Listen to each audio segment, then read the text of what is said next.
중세 말기에 이르러 중세 의료는 세 가지 주요 계층의 의료 제공자들이 지배하게 되었습니다. 첫 번째는 대학에서 교육받은 의사들로 라틴어에 능통하고 학문에 몰두한 사람들이었습니다. 그들은 주로 자문 역할만 했습니다. 그들은 환자를 진찰하고 별자리를 참고하며 건강을 좌우한다고 여겨졌던 네 가지 체액의 균형을 맞추려고 했습니다. 의사들은 직접적인 시술을 거의 하지 않았고 그들의 권위는 책, 점성술, 그리고 이론에서 나왔습니다. 그리고 집에서 만든 치료법, 약초 치료, 뼈 맞추기와 같은 전문 서비스를 제공하는 훈련받지 않은 치료사들과 민간 요법사들도 있었습니다. 이들은 정식 교육은 받지 않았지만 보통 사람들에게 가장 쉽게 찾아갈 수 있는 치료사들이었습니다. 이 두 세계의 중간에는 이발사 외과의들이 있었는데 이들은 종종 미화된 도살업자로 여겨졌습니다. 이들은 의학에 실질적이고 지저분하며 때로는 잔인한 부분을 담당했습니다. 머리를 다듬는 것뿐만 아니라 이도 뽑고 뼈도 맞추고 종기도 째고 물론 사지절단도 했습니다. 그래서 오늘은 과거로 돌아가 이 외과 의사들이 했던 시술들을 살펴보겠습니다. 자, 오늘 에피소드에 들어가기 전에 여러분 모두가 정말 좋아할 만한 것을 보여드리고 싶습니다. 만약 여러분이 중세시대의 지도를 보면서 배를 잡아먹는 바다괴물 그림을 보며 그래, 이게 진짜 세계를 정확하게 표현한 거지 라고 생각해 본 적이 있다면 이걸 분명히 좋아하실 겁니다. 이것은 55맵스에서 나온 위대한 탐험가의 지도 컬렉션입니다. 이 아름답게 디자인된 지도들은 대항해 시대에 있었던 가장 유명한 항해들을 기록하고 있습니다. 그 시절 탐험가들은 저 수평선 너머에는 무엇이 있을까와 같은 질문에 답하기 위해 길을 떠났죠. 그리고 때로는 우연히 대륙 전체를 발견하기도 했습니다. 콜럼버스, 마젤란, 베스푸치오와 같은 탐험가들의 여정을 따라가며 그들의 항로, 주요 기항지, 그리고 각 탐험의 역사적 의미를 확인할 수 있습니다. 이 컬렉션에는 복원된 역사적 지도들도 포함되어 있어 수세기 전 사람들이 세상을 어떻게 이해했고 때론 얼마나 잘못 알았는지도 보여줍니다. 역사를 자주 들여다보는 사람으로서 이렇게 세밀하게 복원된 옛 지도를 다시 볼 수 있다는 것이 정말 마음에 듭니다. 이 지도들은 빈티지, 현대, 3D 스타일로 제공되며 디지털 다운로드나 전문 인쇄된 벽걸이용 프린트로도 구매할 수 있습니다. 더 자세한 내용은 아래 링크에서 킥스타터 20% 할인 혜택을 확인하세요. 이제 오늘의 에피소드를 시작합니다. 미디벌 매드니스에 오신 걸 환영합니다.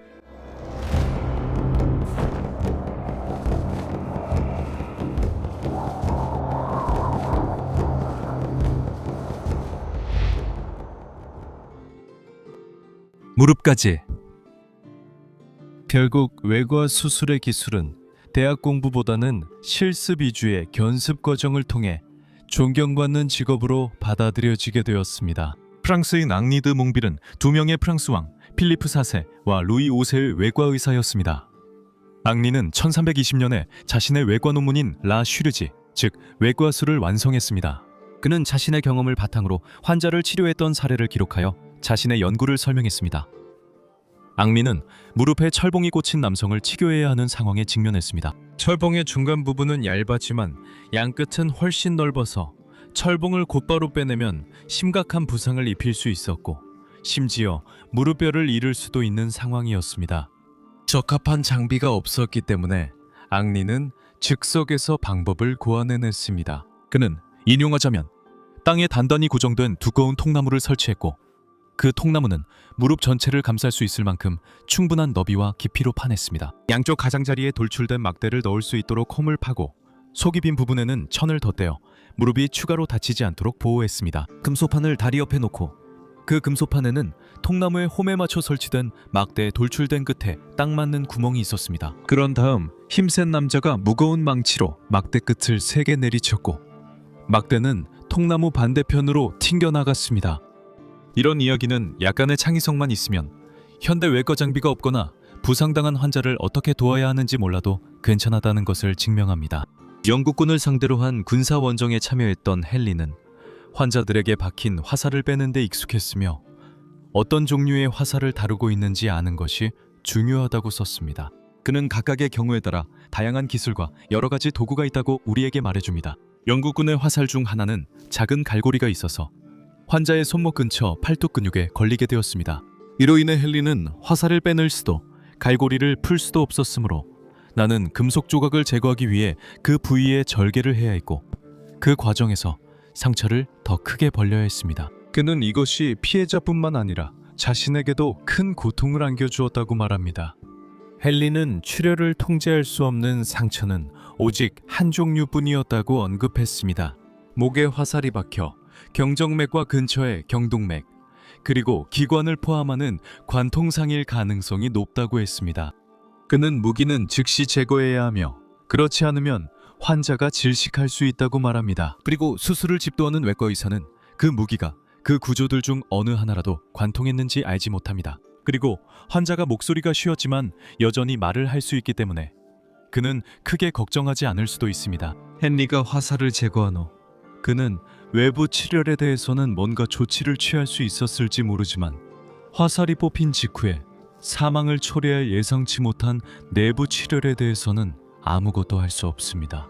헨리는 만약 피가 세차게 분출한다면 동전이나 비슷한 물체를 이용해 상처를 막으라고 권장했습니다. 하지만 그는 무기를 빼기 전에 반드시 환자가 신부로부터 종부성사를 받은 후에 해야 한다고 강조하며 별로 희망적이지 않았던 것이 분명합니다. 피가 분출되면 치료하지 않으면 죽을 수 있기 때문입니다. 그래서 외과 의사와 신부는 각자 역할을 준비해야 합니다. 환자가 자신의 피가 얼마나 많이 흘렀는지 알아차리든 출혈이 멈췄든 멈추지 않았든 그것이 환자 본인을 위한 것이라고 말해주고 향신료를 넣은 와인에 적신 빵을 환자에게 주십시오. 이것이 그의 신경을 진정시켜 줄 것입니다. 구경꾼들은 모두 내보내야 합니다. 그들이 기절해서 환자를 놀라게 하고 환자의 충격을 더욱 악화시킬 수 있기 때문입니다. 최후의 수단으로 헨리는 다른 방법이 없을 때 어디에서 절단해야 하는지 설명했습니다. 헨리를 다음과 같이 언급했습니다. 외과 의사가 다른 모든 치료에도 반응하지 않는 궤절을 발견했을 때 환자의 생명을 구하고 궤저의 진행을 막기 위해 반드시 사지를 절단해야 한다. 따라서 손가락이나 발가락 끝에 궤저가 생기면 그 다음 관절에서 절단해야 하며 이는 다른 부위에도 적용됩니다. 예를 들어 궤저가 손바닥까지 퍼졌다면 손목에서 절단하고 전완부에 궤저가 있으면 팔꿈치에서 절단해야 합니다. 하지만 궤저가 상완까지 퍼지고 환자가 생존할 수 없는 경우 제가 팔에 대해 말한 내용은 발가락, 발, 그리고 하퇴에도 똑같이 적용됩니다. 그리고 헨리는 우리가 기억하기 쉽도록 간단한 운율도 알려줍니다. 궤저가 허벅지까지 퍼지면 환자는 죽게 됩니다. 그는 또한 어떻게 절단 수술을 시행해야 하는지도 설명했습니다. 인용하자면 팔다리를 두 개의 단단히 감은 끈이나 수건으로 감싸라. 하나는 관절 바로 아래에, 다른 하나는 절단 부위의 건강한 쪽에 놓으십시오. 두 명의 보조자가 팔다리를 위와 아래에서 단단히 잡아주어야 외과 의사가 안정된 환경에서 작업할 수 있습니다. 단단히 묶는 것은 환자의 감각을 둔화시킬 것입니다. 사지 들어 출혈을 줄이기 위해 들어 올려야 합니다. 수술은 불필요한 고통을 유발하지 않도록 해야 합니다. 해부학을 잘 아는 숙련된 외과 의사에게는 관절 이단술이 그리 어렵지 않으며 더 적은 기술이 필요합니다. 만약 뼈를 절단해야 한다면 다음과 같이 하십시오. 두 개의 묶음 사이에 원형 절개를 하십시오. 칼날처럼 넓고 얇은 뜨거운 인두나 금으로 된 소잡기로 뼈까지 바로 절개하십시오. 그런 다음 톱질로 인한 손상을 막기 위해 연조직의 양쪽 표면을 젖은 천으로 덮으십시오. 적절한 도구를 사용하여 뼈를 능숙하고 가볍고 부드러운 동작으로 톱질하십시오. 그러니까 명확하지 않았다면 헨리는 자신의 일에 대해 꽤 담담하게 말하며 절단 수술을 아주 간단한 시술처럼 들리게 만듭니다. 하지만 이 수술은 현대에 맞추지 없이 시행되었고 환자에게는 통증을 완화하기 위해 오피오이드나 알코올만 제공되었을 가능성이 높다는 점을 기억할 필요가 있습니다. 중세시대의 절단 수술은 주로 전쟁, 질병, 작업 중 사고 또는 처벌로 인해 이루어졌습니다. 14세기부터 유럽 군대는 총기를 사용하기 시작했고 총상은 중세외과의들이 다루기에는 너무 복잡한 경우가 많았기 때문에 절단이 가장 안전한 선택으로 여겨졌습니다. 의학 작가들은 이러한 새로운 끔찍한 부상들을 기록하기 시작했습니다. 독일 외과의 한스 폰 게르스토르프는 총상에 관한 가장 초기의 기록 중 일부를 남겼습니다. 게르스토르프의 글은 외과의들이 화약의 영향에 대해 얼마나 확신이 없었는지를 보여줍니다. 많은 사람들은 화약 자체가 상처를 중독시켜 부상을 훨씬 더 악화시킨다고 믿었습니다. 그 결과 표준치료법은 끓는 기름으로 지지는 것이 되었고 이는 상처에 있다고 여겨진 독을 중화시키기 위한 극심한 고통의 시술이었습니다.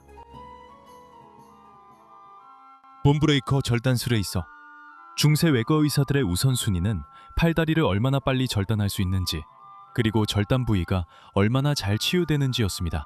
절단면이 깨끗할수록 회복이 빨랐습니다. 가장 빠른 기술 중 하나는 망치와 쐐기를 이용한 방법이었습니다. 부상당한 팔다리나 손발가락을 쐐기 위에 올려놓고 외과의가 무거운 망치로 내리쳤습니다. 그 일격으로 뼈가 부서지고 분리되어 팔다리가 순식간에 절단되었습니다.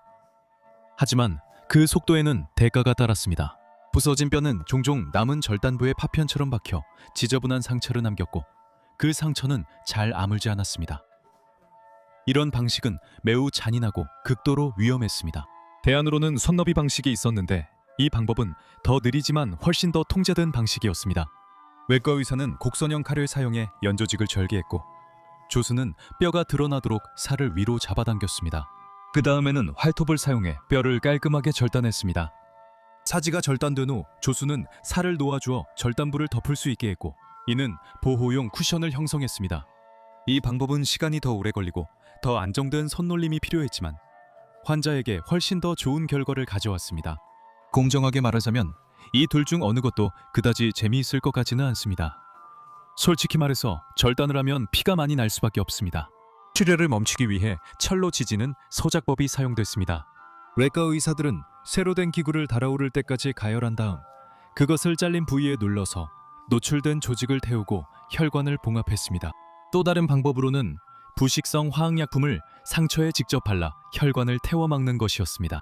두 방법 모두 효과적이었지만 극심한 고통을 동반했고 치유에도 오랜 시간이 걸렸습니다. 대부분의 군인과 노동자가 팔다리를 잃으면 거리에서 구걸하게 됐다는 점을 기억해야 합니다. 그러나 절단 환자들에게도 희망이 있었습니다. 이탈리아 라비고 출신 외과의사 존 미나도이는 1500년경 파두아에서 두 건의 절단 수술을 기록했습니다. 첫 번째 남자는 오른손을 잃었지만 즉석에서 만든 손으로 많은 일을 할 수 있었다고 합니다. 두 번째 남자는 양손을 모두 잃었지만 그 환자는 철제 장치를 이용해 모자를 벗고 지갑을 열고 닫으며 자신의 이름까지 서명할 수 있었다고 합니다. 머리에 난 구멍. 헨리도 뇌 수술을 하는 것을 두려워하지 않았습니다. 겉보기에는 더 치명적으로 보일 수 있지만 헨리는 자신의 스승 테오도릭에게 직접 수술을 했던 사람을 알고 있었다고 언급했습니다. 그 스승은 기억력이 자리 잡고 있는 뇌의 후방 부분 약 3분의 1을 잃었다고 합니다. 그리고 그 사람은 안장 제작자였는데 다시 자신의 기술을 회복했다고 합니다. 헨리는 자신이 종종 부상당한 머리에서 화살을 뽑아낼 때 화살에 달라붙은 뇌의 일부를 제거한 적이 많았다고 말했습니다. 그리고 제가 평생 본 것 중 가장 끔찍한 문장 중 하나에서 헨리가 뇌 수술을 하면서 뇌 조직이 부드러운 흰 치주와 비슷하다고 관찰했다고 합니다. 트레파닝은 신석기 시대까지 거슬러 올라가는 가장 오래된 외과 수술 중 하나입니다. 그 초기 목적은 아직 확실하지 않지만 악령을 내쫓기 위해서였다는 설부터 제거된 뼈 조각을 부적으로 사용했다는 설까지 다양한 이론이 있습니다. 트레파닝은 두개골 윗부분에 작은 구멍을 뚫는 시술입니다. 중세 시대 사람들은 이 시술을 훨씬 더 임상적인 환경에서 사용했습니다. 외과 의사들은 출혈, 부기 또는 두부 손상으로 인한 골절 등으로 생긴 두개 내 압력을 완화하기 위해 이 시술을 사용했습니다. 전쟁 중에는 이런 부상이 꽤 흔했으니까요. 현대인에게 이 기술은 극단적으로 보이지만 당시엔 유럽 전역에 널리 퍼졌습니다. 그리고 놀랍게도 많은 환자들이 살아남았습니다. 고고학적 증거에 따르면 많은 천공된 두개골에서 뼈가 다시 자란 흔적이 뚜렷하게 나타나는데 이는 환자들이 수술 후 오랜 시간 동안 생존했다는 것을 의미합니다. 이 시술은 의식이 있는 환자의 두개골에 구멍을 뚫어 뇌의 압력을 완화하는 것을 포함합니다. 작은 원형의 뼈 조각이 드릴로 제거되어 뇌에 접근하거나 뇌와 두개골 사이에 쌓인 혈액의 압력을 완화할 수 있도록 했습니다. 이 과정을 거치지 않으면 뇌 손상을 입거나 사망할 수 있습니다. 중세 시대의 표준 방법은 여러 개의 구멍을 가까이 뚫고 그 사이의 뼈를 끌로 제거하는 것이었습니다. 드릴은 손으로 돌렸을 것입니다. 13세기에 쓰인 외과학 서적인 콰토르 마기스트리에서는 간질 환자의 두개골을 여는 것을 제안했습니다. 왜냐하면 그렇게 하면 인용하자면 체액과 공기가 빠져나가 증발할 수 있기 때문입니다. 중세 시대에는 질병을 치료하는 것보다 상처를 치료하는 것이 더 쉬웠습니다. 적어도 치료할 수 있는 구체적인 것이 있었기 때문입니다. 세균이 존재한다는 지식도 없었고 질병이 어떻게 퍼지는지에 대한 이해도 없었습니다. 적어도 외과 수술의 경우에는 문제가 눈에 보였고 도끼로 팔다리를 잘라내는 결과가 되더라도 처리할 수 있었습니다. 이 에피소드를 시청해 주셔서 정말 감사합니다. 미디벌 매드니스입니다. 재미있게 보셨다면 매주 금요일마다 중세의 모든 것을 다루는 저희 채널을 구독해 주시길 부탁드립니다. 그리고 채널을 직접 후원하면서 추가 콘텐츠를 원하시는 분들은 유튜브 멤버십이나 패트리온에서 제공되는 추가 영상을 꼭 확인해 보시길 바랍니다. 상위 등급 회원이 되시면 이 멋진 분들처럼 여러분의 이름도 화면에 표시됩니다. 여러분 모두 정말 감사합니다. 여러분의 모든 응원에 진심으로 감사드리며 언제나처럼 다음 주에도 새로운 영상으로 다시 찾아뵙겠습니다. 모두 멋진 한 주 보내세요. 감사합니다.